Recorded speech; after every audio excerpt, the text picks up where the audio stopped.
discuss the single-stage vapor compression cycle in brief. We know that vapor compression refrigeration system is an improved type of air refrigeration system which uses refrigerant other than air as the working fluid. That is, the refrigerant performs the extraction and rejection of heat. The main refrigerants used in the vapor compression refrigeration system are ammonia, carbon dioxide, and sulfur dioxide.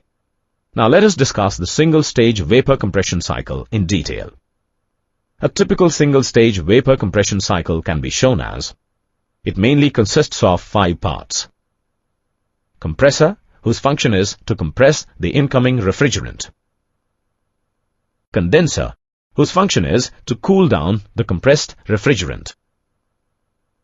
Receiver, whose function is to receive the cooled liquid refrigerant.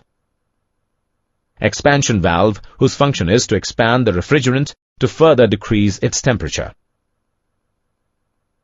And an evaporator, whose function is to evaporate the refrigerant and thus provide cooling.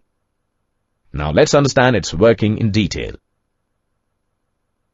The low-pressure refrigerant in the vapor state from evaporator gets sucked into the compressor through the suction valve. Here it is compressed to a higher pressure. In this process, the refrigerant also gets heated. This high-pressure and temperature vapor refrigerant is then discharged through the delivery valve into the condenser, where it moves in the coils of pipes and thus gets cool. Here the refrigerant gives up its latent heat to the cooling water and thus gets condensed to liquid. This condensed liquid refrigerant is then sent to the receiver where it is stored. From this receiver, the liquid refrigerant is forced into the throttle valve or expansion valve, where it is expanded and then passed at a controlled rate, after reduction in its pressure as well as temperature.